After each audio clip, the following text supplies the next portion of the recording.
Olá pessoal, Pastor Leandro Batista aqui pelo igrejasempolitica.org. Um abraço a todos aqueles que sempre me acompanham pelo canal e também aqui os propósitos que são tratados com este objetivo de formar um movimento como também uma estrutura feita de crentes e convertidos em defesa da fé e do Evangelho do nosso Senhor e Salvador Jesus Cristo. Amém? Lembrando que os nossos propósitos voltados a esse movimento não se prontifica somente na exposição dos princípios reguladores do que é ser cristão, como também ser igreja, segundo o nosso Senhor Jesus, como também capacitar todos aqueles que formam essa campanha, que formam esse propósito, a saber como refutar, como responder a todas essas arbitrariedades que estão envolvendo a igreja nesse exato momento. Então, a Igreja Sem Política é um movimento interdenominacional que visa o acervo doutrinário, como também a formação dessas pessoas que realmente poderão ser capazes, e com a capacidade de Cristo e com a sua doutrina, de poder inibir de que esse conceito de política dentro da igreja avance para lados mais distantes do que já chegou-se. Queria deixar claro a todos vocês minha satisfação de estar aqui podendo servir ao Senhor Jesus essa causa, também a minha alegria e o meu agradecimento a todos aqueles que já fazem parte dessa campanha, como também oram e também divulgam o movimento para que realmente ele cresça em proporções nesses objetivos, ok? Bom, hoje nós vamos para um tema aqui importantíssimo, e antes de começar a expor o tema aqui, eu queria deixar uma coisa clara para vocês, porque quando pegamos essa pessoa aqui como referência para tratar de assuntos doutrinários, do que diz respeito à igreja, tendo em vista que ele é um líder de igreja, não há uma perseguição voltada para o Silas Malafaia. O que existe, na verdade, o fator do nosso interesse por ele é porque ele se posiciona como porta-voz do movimento evangélico, ele se posiciona como voz profética do movimento evangélico e sempre está, assim, acima de muitos ilustres ou figuras ou personagens dessa campanha, desse movimento, dessas estruturas eclesiásticas contemporâneas. Então eu não tenho nada pessoal contra esse indivíduo, mas em compensação, ele de todos é o que deixa muito claro representar essa direita política evangélica, essa ideologia, também como, obviamente, o seu interesse pelo Estado em eleger segmentos ou representantes políticos, vamos dizer assim. Então ele está dentro daqueles que chegaram no topo disso. Então o meu interesse, me perdoem, por ele, aqui o canal também, o movimento, é porque ele abre a boca para falar esse tipo de coisa. A gente usa o que ele fala ou o que ele argumenta para poder, obviamente, analisar biblicamente essas condições. Então hoje o tema aqui é esse alerta importantíssimo de Silas Malafaia ao povo evangélico, em defesa de sua autoridade ministerial. Não sei quem acompanhou essa chamada dele. E os meus propósitos com o que ele falou nesse culto, que acho que foi uma Santa Ceia, é expormos as razões teológicas dele e as pautas que ele tratou, se colocando na condição de porta-voz da Igreja de Cristo ou do movimento evangélico, como também voz profética. Ele traz ali alegações e razões que consistem nessa definição: o poder e a autoridade eclesiástica e ministerial, que ele assume ser materialista e institucional, ok? Que o reino de Cristo se cumpre na terra, que ele se cumpre dentro de estruturas e hierarquias. Ele foi muito claro. Então aqui nós já temos uma configuração daquele calvinismo que eu venho há um bom tempo aqui denunciando pela Verdade em 10 Minutos, que foi uma das chaves de ativação da terceira fase maçônica institucional, que o protestantismo ajudou a fazer progredir, tanto Calvino como Lutero. Mas Calvino, porque ele traz ali, ou recebeu, vamos dizer, a missão de realmente introduzir esse conceito e a ideia de que o reino de Cristo fosse representado dentro de uma visão puramente corporativa. E ele deixa claro, e eu vou tratar isso aqui.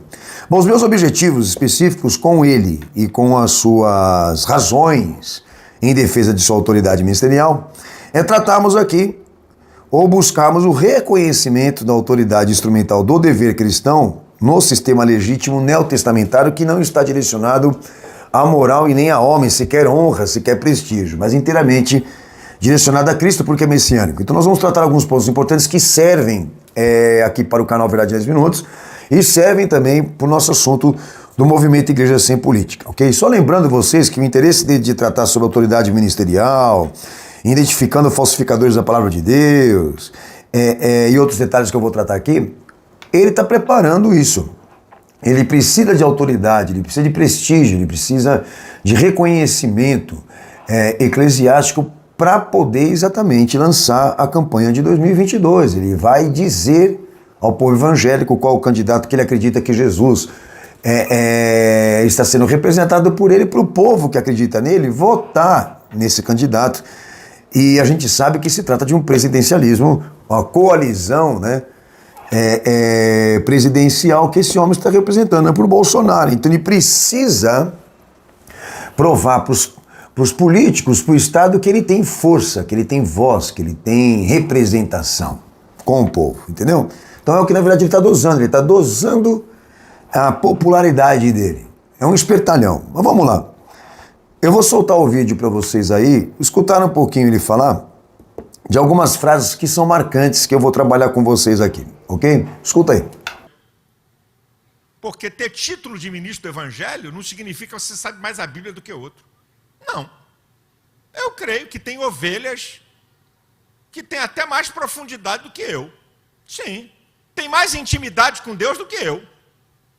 Eu creio. Só tem uma coisa que as ovelhas não têm mais do que os pastores: autoridade. Primeiro, eu sou de uma família tradicionalíssima nas Assembleias de Deus. Meu pai foi o primeiro Malafaia a aceitar a Cristo há mais de 75 anos atrás. E depois vieram os seus irmãos e hoje a nossa família tem mais de 300 crentes. Bom, como vocês ouviram, sendo dito pela boca dele, eu vou tentar fazer um resumo, porque foi muita coisa que ele falou, mas eu achei interessante trazer alguns pontos aqui nesse vídeo que devem servir de esclarecimento a vocês quando esses pastores abrem a boca para falar sobre isso. Bom, primeira coisa que o Silas Malafaia aqui se direciona a debater, a esclarecer, é sobre a autoridade ministerial. Ele define que a autoridade teológica, ela é um princípio, mas um princípio moral. Ele quer dizer que a autoridade, por ser um princípio moral, ela é uma autoridade do pastor, é uma autoridade do líder, é uma autoridade religiosa. Então ele deixa claro que ele traduz a autoridade ministerial como um ministério pessoal e local. Eu tenho o meu ministério, é a minha igreja, ela representa Jesus, essa coisa toda, ok?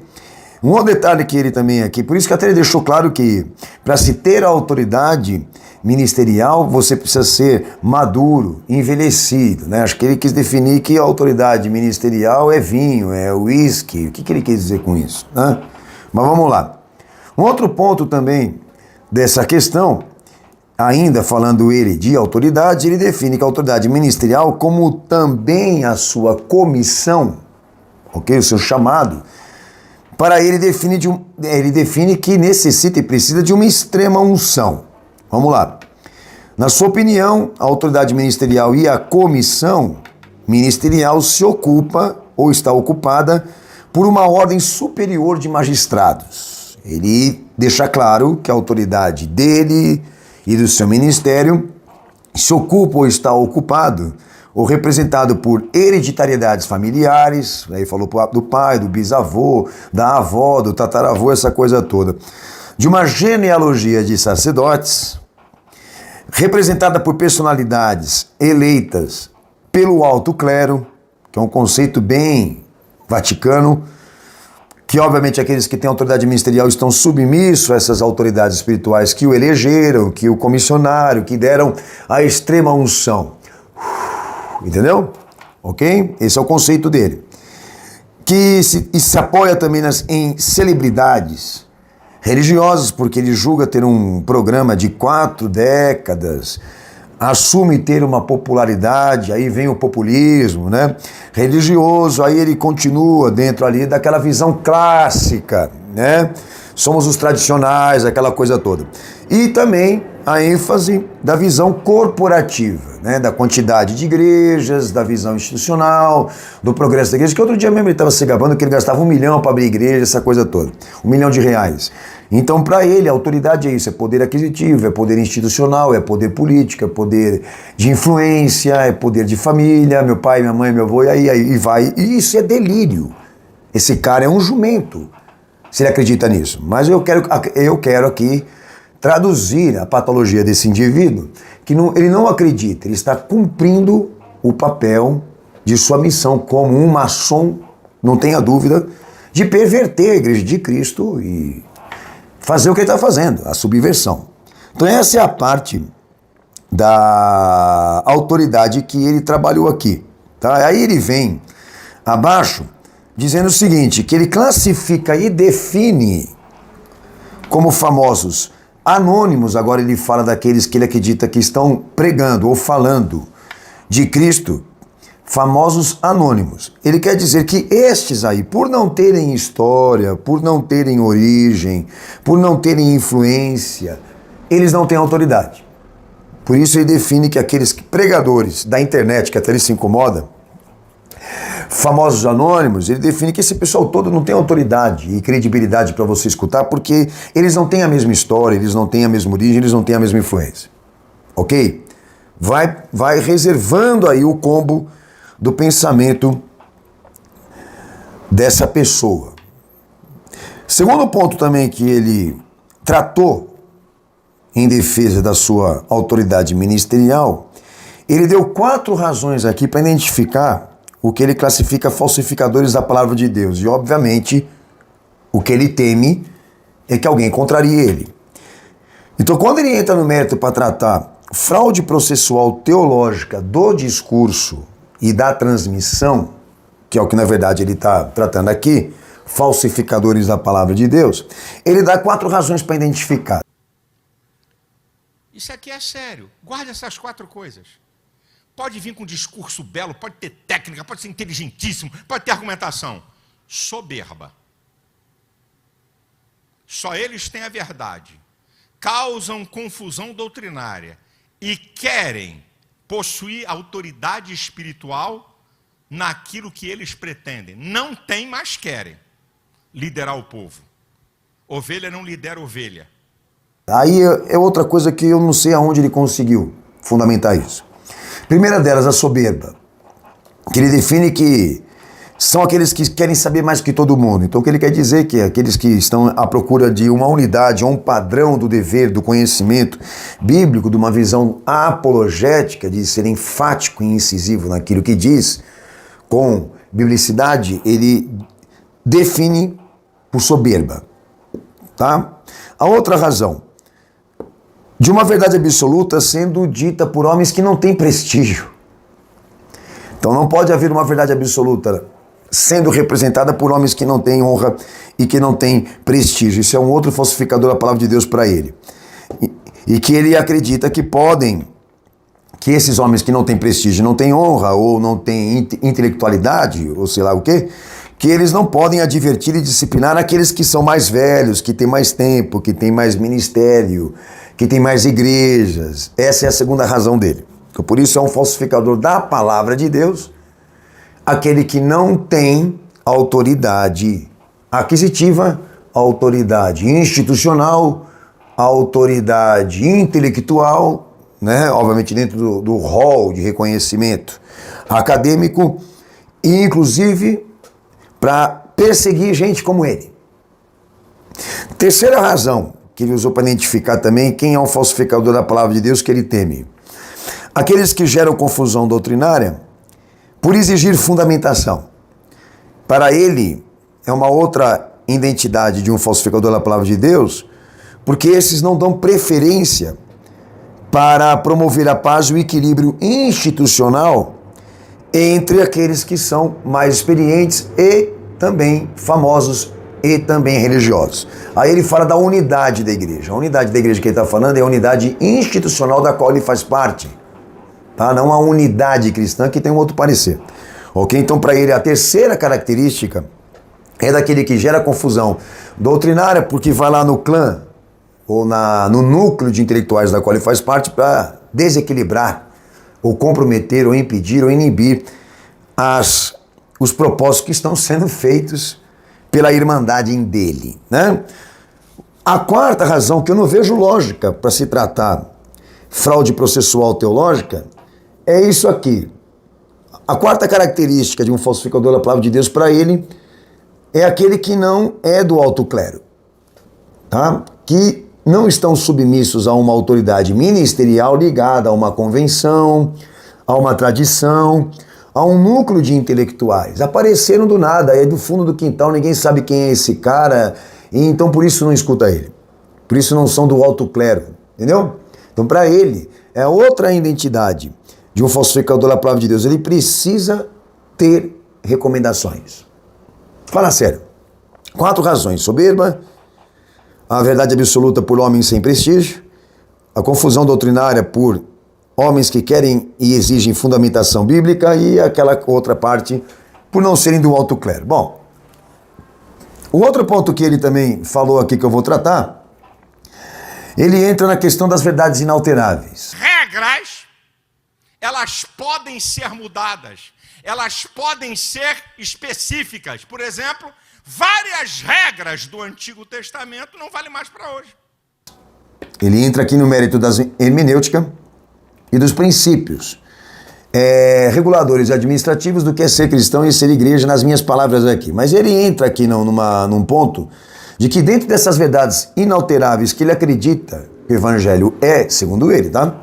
Lá dentro dessas verdades inalteráveis que Cristo representa, ele define que ali existem regras, ou que estejam sustentadas por regras, que podem ser mudadas especificamente para garantir ao povo a estabilidade econômica, psicológica, emocional, política, etc. Então, para ele, dentro das verdades que Jesus falou, existem ali certos conteúdos, regras, que foi assim como ele chamou, tá?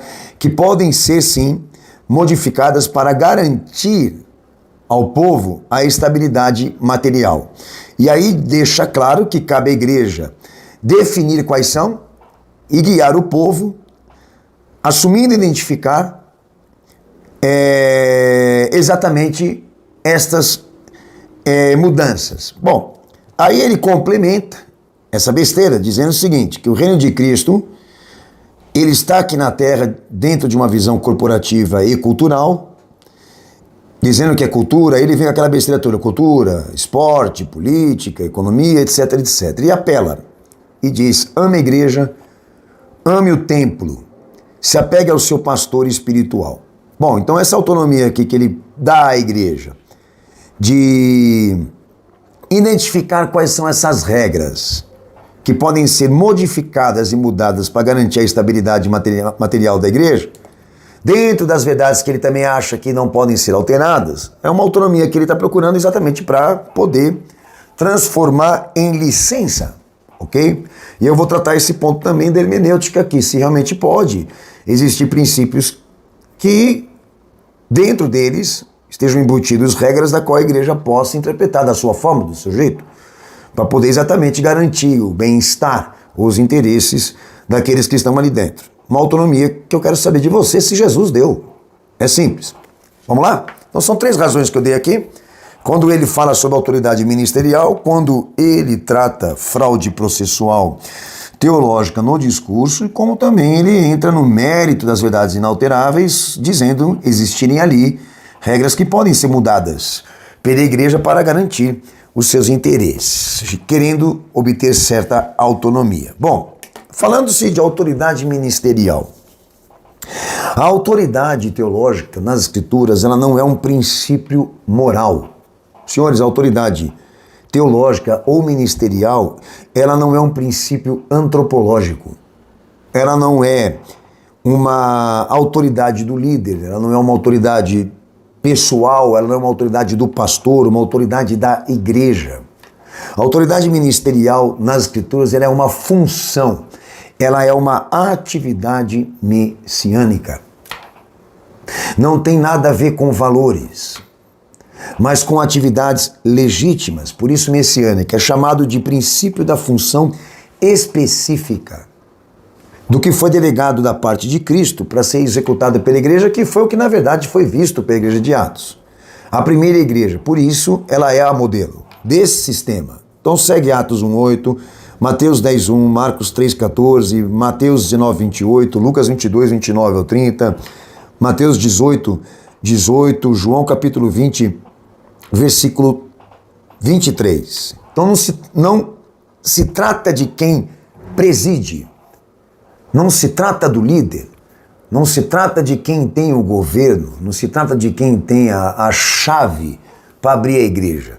Se trata do que é legítimo, se trata daquilo que corresponde à responsabilidade e atos de fé. Então, volto a dizer, o princípio, a autoridade não tem um princípio moral. A autoridade teológica e ministerial, ela tem uma função e uma atividade messiânica. A autoridade ministerial, falando aqui. Bom, um outro ponto, a questão da comissão, do chamado específico do ministério, da comissão, ok?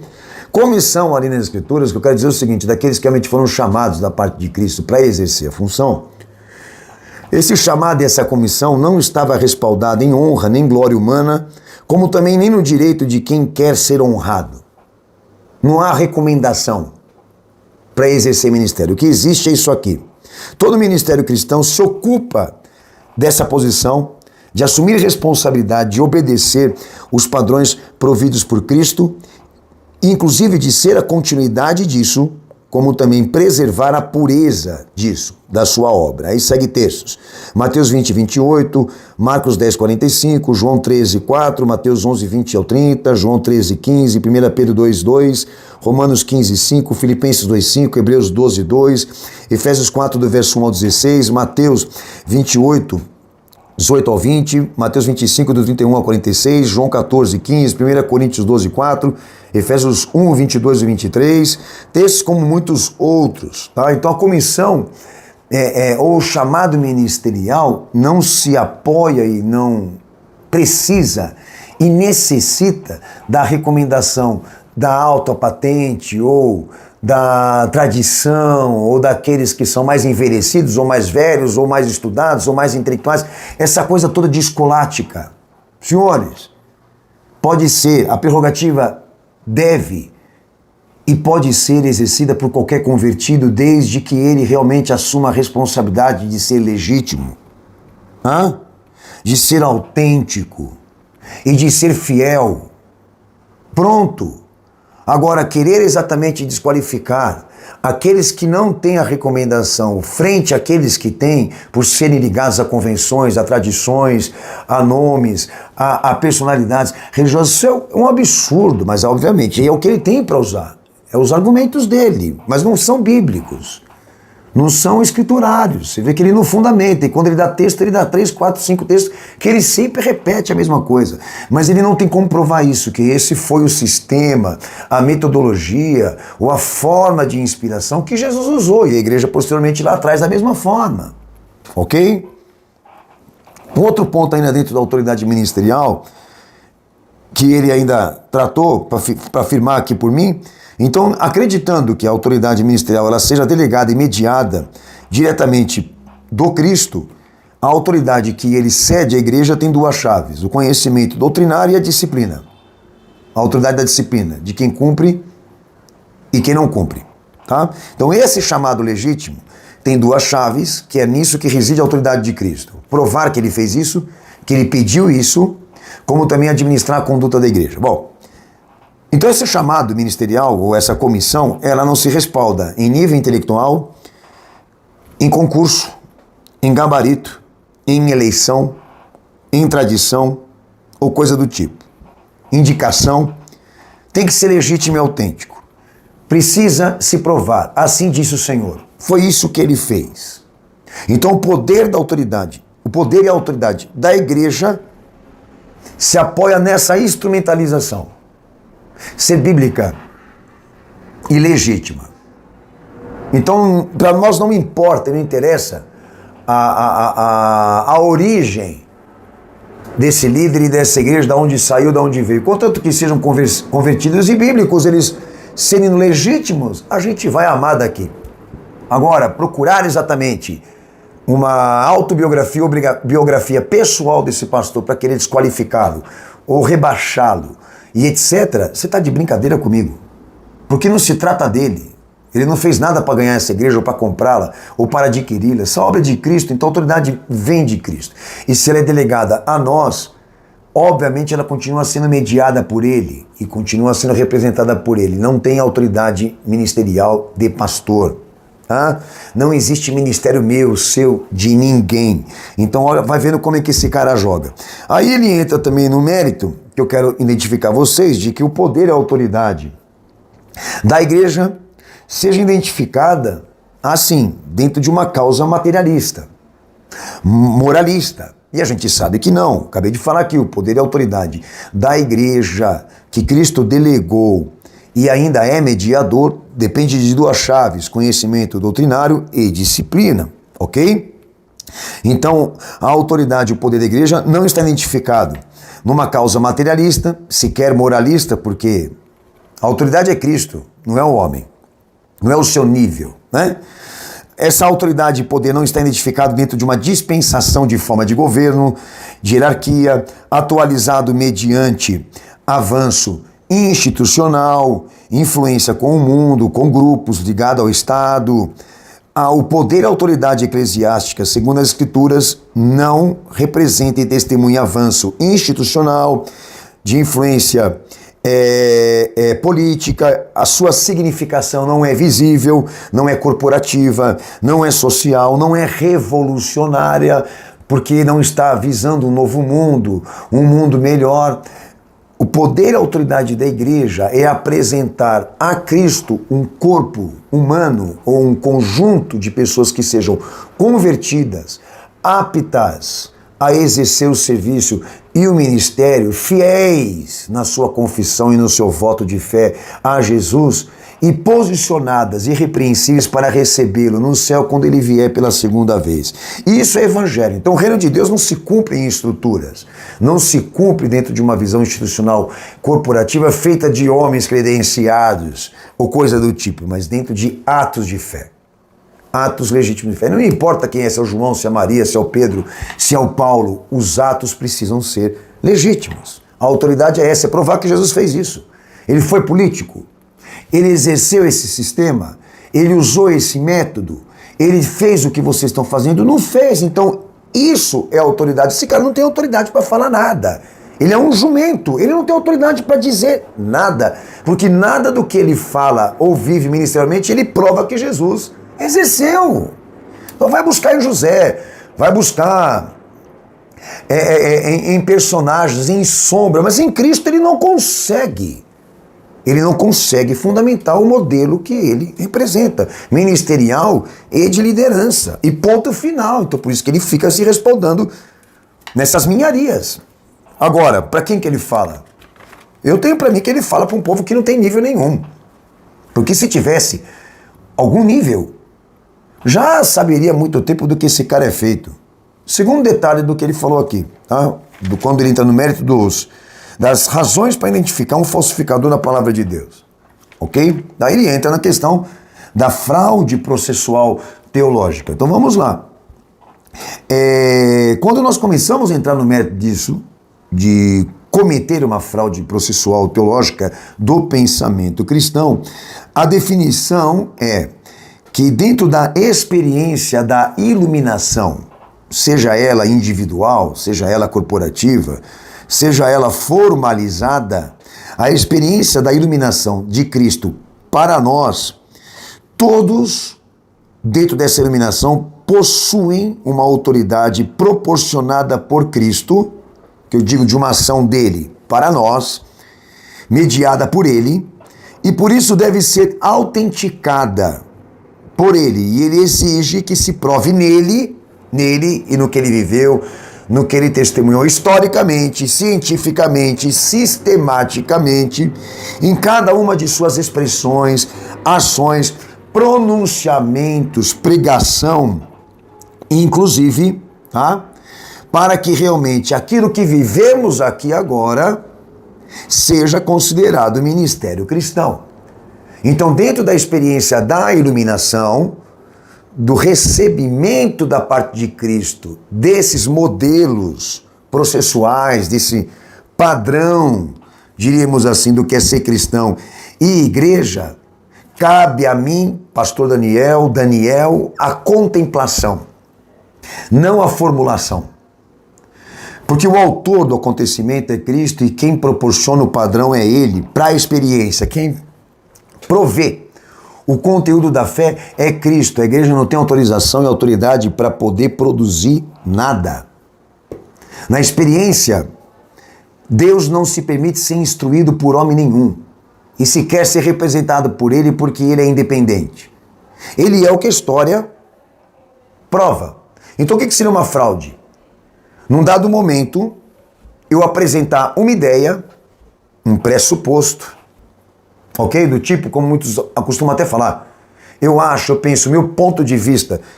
Aqui não tem ponto de vista na experiência da iluminação. O eu acho, eu penso não pode ser conjugado aqui, nessa experiência.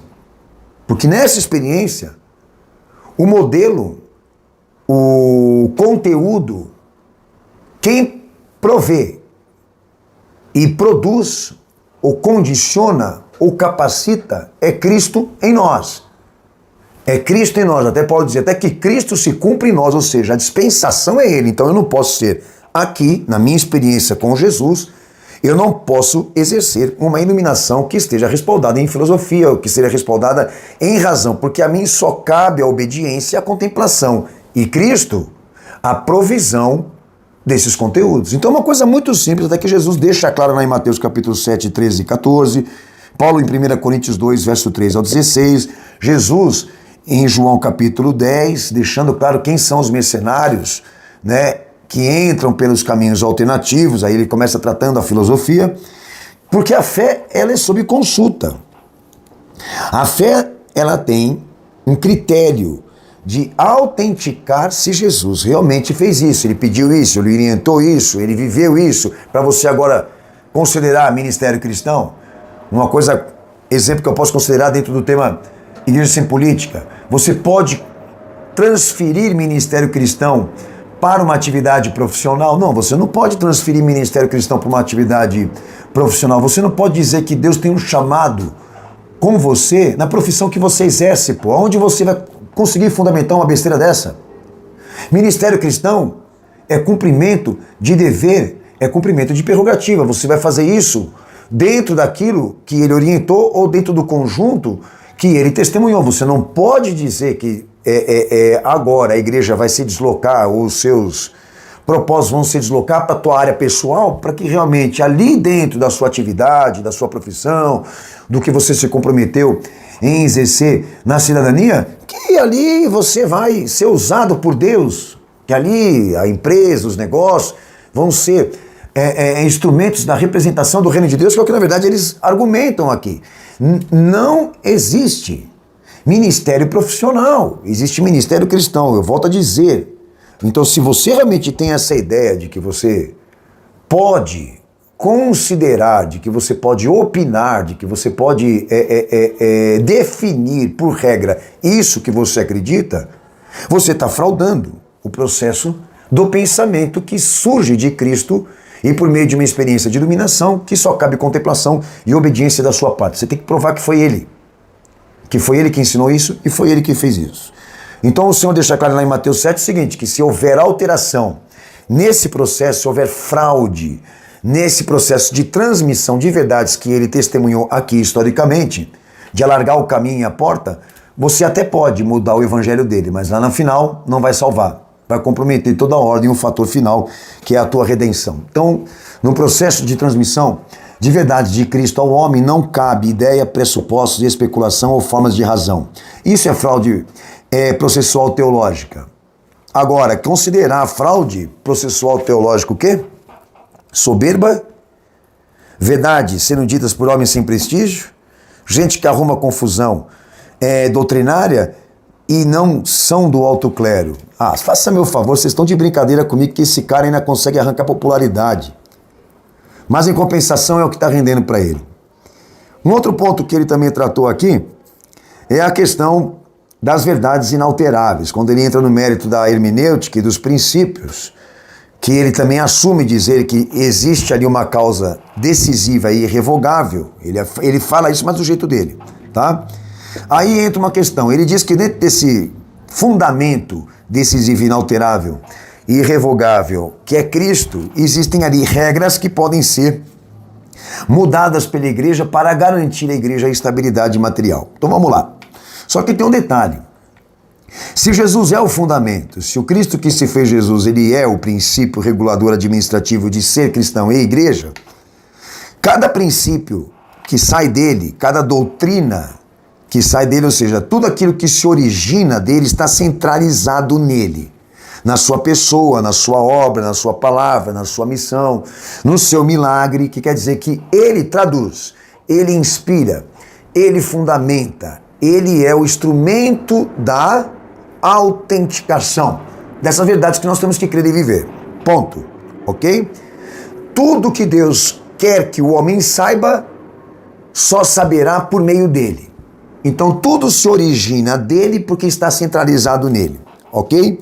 Cada fato da verdade teológica, seja particular e absoluta, historicamente foi manifestado por Jesus ao mundo, dele, da parte dele para nós, ok? Bom, se eu tiver que alterar eu acredito aqui que exista alguma coisa nele que eu possa alterar, ele tem que me permitir.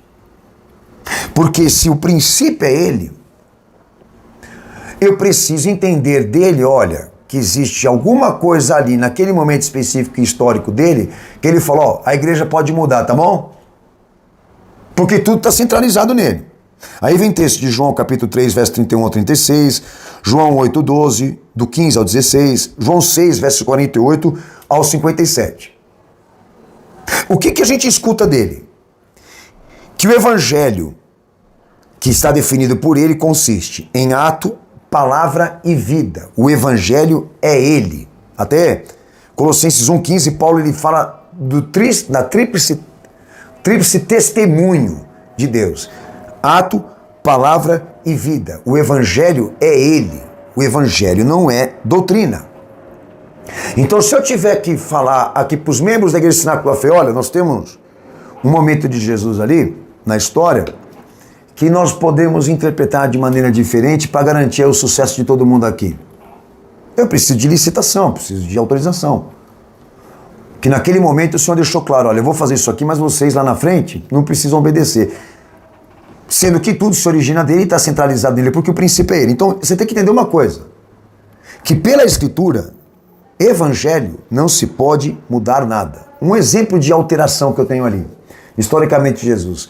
Jesus, ele cumpriu a tradição judaica, ele cumpriu os costumes judaicos e isentou a igreja dessa responsabilidade dos usos e costumes, que eu quero dizer que ele não introduziu cultura judaica no evangelho, ele não impôs à igreja a obrigação, mas ele cumpriu por quê? Porque ele vem de Israel, porque ele é judeu, o messianismo dele se cumpriu pelos judeus, certo?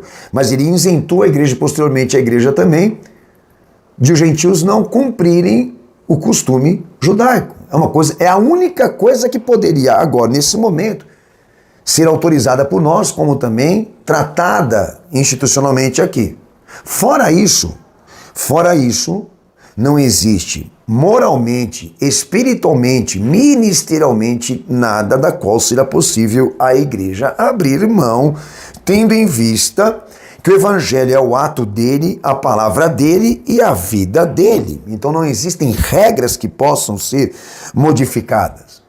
Agora, por que ele, né? Até Paulo fala lá em 2 Timóteo 2,19, que o fundamento permanece. O fundamento de Deus, que é o ato, a palavra e a vida de Cristo, permanece por gerações, no céu e na terra. O céu e a terra hão de passar, mas as minhas palavras jamais passarão. Não passa.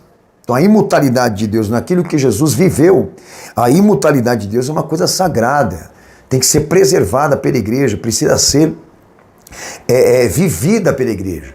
Então, nós não podemos considerar cristão nada daquilo que foi alterado e modificado para satisfazer uma época, um tempo ou uma geração. E nós temos muitas fraudes processuais do pensamento hoje sendo vividas pela igreja com base nisso que esse cara, na verdade, está querendo introduzir.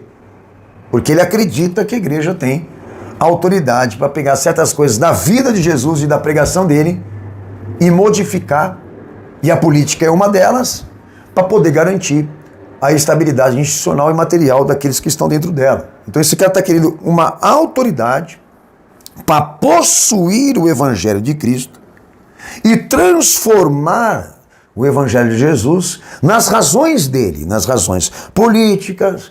Inclusive, cara, eu estou na pauta aqui de querer ter autoridade que ele julga ministerial, institucional, intelectual, moral, que ele acredita que ele tem moral. Ele precisa dessa autoridade para deslocar o povo evangélico para a rua, para ficar levantando a bandeirinha para o céu de candidato, elegendo presidentes que ele acredita que Deus ungiu e que está representando Deus na terra, inclusive católico, inclusive divorciado, nem qualificação tem para poder representar a igreja, talvez o Estado, a igreja não, mas em compensação esse cara quer autoridade para poder exatamente controlar a igreja de Cristo e fazer com que ela realmente seja presidencial. Ele comanda uma quadrilha, ele comanda um esquema, esse cara comanda, ele é uma fraude humana, certo? Agora, por que eu estou falando isso? Porque nada do que ele alega, nada do que ele diz, nada do que ele fala, ele consegue provar em Jesus. Certo? Ele consegue provar isso. Esse sistema foi usado, esse modelo foi visto no acontecimento histórico do Cristo. Ele não consegue provar agora, ele precisa disso. De querer abrir uma brecha, aí entra o liberalismo, né? Teológico, abrir uma brecha para dizer que existem certas regras ali na dispensação do princípio da vida do Cristo, que a igreja pode trabalhar e modificar e adaptar para poder saber conduzir a igreja e seus fiéis nessa época e nesse tempo. Só que ele é o alfa e o ômega, o princípio e o fim, aquele que era, aquele que é e aquele que sempre será. A imortalidade dele tem que ser respeitada. Agora, voltando aí para encerrar a questão do Silas Malafaia, e aí eu volto a dizer novamente a vocês, ele está em campanha eleitoral, agora em 2022, já conseguiu colocar da igreja dele muitos representantes ali dentro do Estado, gente que vai representá-lo, que vai representar os seus interesses, que vai representar o seu fisco, as suas empresas, os seus negócios, e ele vai continuar abrindo igreja com dinheiro e financiamento que a gente não sabe dizer ao certo se isso é só dízimo e oferta mesmo, tá? Porque existem desconfianças de que a igreja esteja recebendo milhares e milhões em notas de setores globalistas e privados para poder fazer avançar essas tendências aqui, e eu não duvido que também não seja o caso dele. E eu quero deixar aqui um apelo a vocês, tá?